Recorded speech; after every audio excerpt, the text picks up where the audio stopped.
जाए तो बुद्धि भ्रष्ट इंसान अनपढ़ों को सपोर्ट करने पे लगा पड़ा है। कांग्रेस जो है वो कांग्रेस का राज चला गया।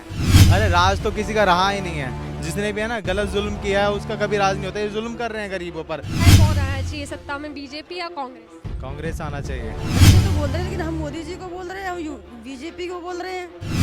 रोजगार खराब करते हैं, ना जॉब है ना कुछ है, ना अग्निपथ निकाली वो युवाओं के खिलाफ निकाली। वो शेर है तो वे अदानी और मोदी जी। खाने के लिए रोटी नहीं है, पहनने के लिए कपड़ा नहीं है, रहने के लिए घर नहीं है, कहने को सारा जहां हमारा है और हिंदुस्तान हमको सबसे प्यारा है।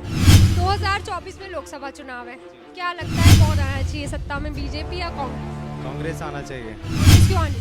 कांग्रेस इसलिए आना चाहिए क्योंकि वो एक एजुकेटेड पर्सन है और ये जो मोदी है वो इतना एजुकेशन में भी सही नहीं है और देश की हालत वैसे भी बहुत ज़्यादा ख़राब कर दिया उसने। जैसे कि हम 8 सालों में देख रहे हैं कि गैस से लेकर इंसान की जॉब कुछ भी लेकर एवरीथिंग के हर चीज़ को दाव पे लगा दिया उसने। हर चीज़ को बेच दिया, रेलवे हो कुछ भी चीज़ हो। उस विकास नहीं कर रहे वो लोग, गरीबों को है ना मरते हुए देख रहे हैं। वे कहते हैं कि हम जंगल में 2 शेर निकले, 2 शेर हैं तो वे अदानी और मोदी जी।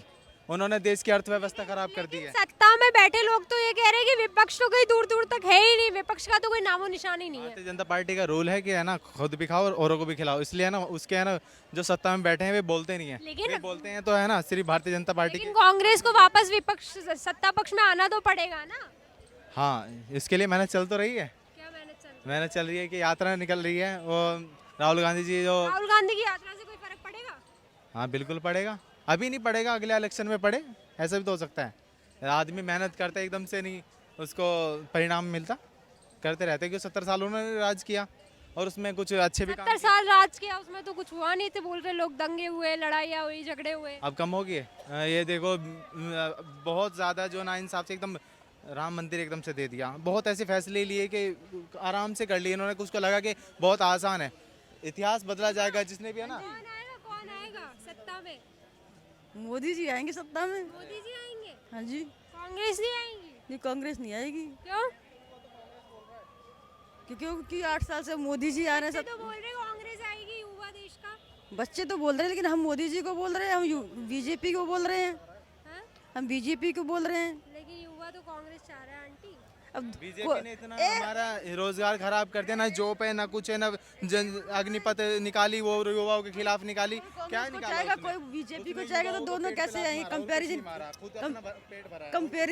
कंपैरिजन किया जाएगा तभी पता चलेगा। तो कांग्रेस क्यों नहीं चाहती अम्मा, बीजेपी? भाई कांग्रेस जो है आपको कांग्रेस का राज चला गया। अच्छा, अब मोदी का कांग्रेस का राज चला गया, मोदी का अब है। बीजेपी का आ गया। कह रहे कांग्रेस का राज चला गया, अब तो बीजेपी का ही। अरे राज तो किसी का रहा ही नहीं है। जिसने भी है ना गलत जुल्म किया है उसका कभी राज नहीं होता। ये जुल्म कर रहे हैं गरीबों पर। नोटबंदी करी, अमीरों को कुछ भी नहीं बिगड़ा, गरीबी दबा है। 2-4 रुपए जो दबा रख रखे थे वो पर्सनल जो सेविंग करता है आदमी वही सेविंग। अमीर आदमी सेविंग नहीं करता, अमीर आदमी बिजनेस करता है। अमीर के पास तो वैसी कमी नहीं होती, वो तो वैसी लखपति करोड़पति और अरबपति तक। गरीबों मार तो गरीबों पे ही पड़ती है, अमीरों पे थोड़ी पड़ती है। बोल रहे गरीबों पे मार पड़ती है, अमीरों पे। हाँ तो फिर भी आप भारतीय जनता पार्टी को सपोर्ट कर रहे हो। ये सपोर्ट करेंगे तो गरीबी खत्म हो सपोर्ट जाएगी। कर रहे हो आप अनपढ़ों को। देश अनपढ़ों के हाथ में है। हो जाएगी।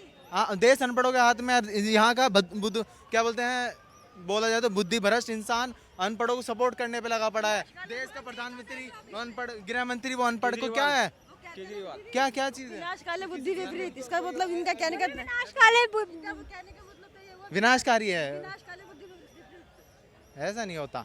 राहुल गांधी इतना एजुकेटेड है, उसकी पूरी पार्टी में नहीं है एक भी बंदा ऐसा। सिर्फ ऐसे ही है नहीं, बहुत अच्छा किया आप उसको बनाइए। क्योंकि है ना अभी दूसरे के घर में हो रहा है ऐसा काम। जब आपके घर में होगा, आपके साथ होगा ना, जब आपको पता चलेगा उस चीज़ के एहसास होगा कि ये सही है क्या गलत है। अभी तो है ना क्या है, एक नारा निकाला है बस भागम भाग। सब जो भी है ना अंधों के उसमें जा रहे हैं, दौड़ में जा रहे हैं। जोड़ो आंदोलन चल रहा है जो। हाँ जो नहीं, जो बनाने पे लगे पड़े हैं। मेरे को एक बात, जो भारत जोड़ो आंदोलन का के लिए राहुल गांधी जी चल रहे हैं, तो ये भारत बिखरा कब था? ना भारत बिखरा, ना टूटा, ना मतलब टूटा कुछ भी नहीं हुआ भारत को। भारत जोड़ो यात्रा के लिए राहुल गांधी चल रहे, तो भारत बिखरा कब था? टूटा कब था? जो भारत अरे टूटा नहीं है, क्या टूटे, लोगों के घर तोड़ दिए। वो हल्द्वानी में जाके देखा, हल्द्वानी कहाँ का है वो, वहाँ से लोगों को सड़कों पे ला दिया। ऐसी आप अर्थव्यवस्था। वो तो प्राकृतिक आपदा है ना यार, वो तो उसके लिए भी तो सोल्यूशन करो ना, दूसरे बंदे के लिए घर तोड़ रहे हो तो आपदा आई है तो उसके बाद सोल्यूशन होगा ना, कि पहले ही हो जाएगा solution? अरे घर तोड़ने से पहले उनका ठिकाना करते हैं, जो भी जो क्या बोलते हैं हुक्मरान होता है किसी चीज़ का, वो सोल्यूशन करके ही कुछ फैसले लेता है। सड़कों पे लाकर वे गरीब बच्चे, वे ना उनके पास लिबास है पहनने के लिए, ना रिहाइश के लिए मकान है, आप एकदम डिसीजन हार्ड डिसीजन लोगे किसी का मकान तोड़ा दोगे? ऐसा नहीं होता, ऐसा नहीं होता। ये बात इनके कहने का मतलब तो ये हुआ, मैं एक दो पंक्ति आपको सुना रही हूँ।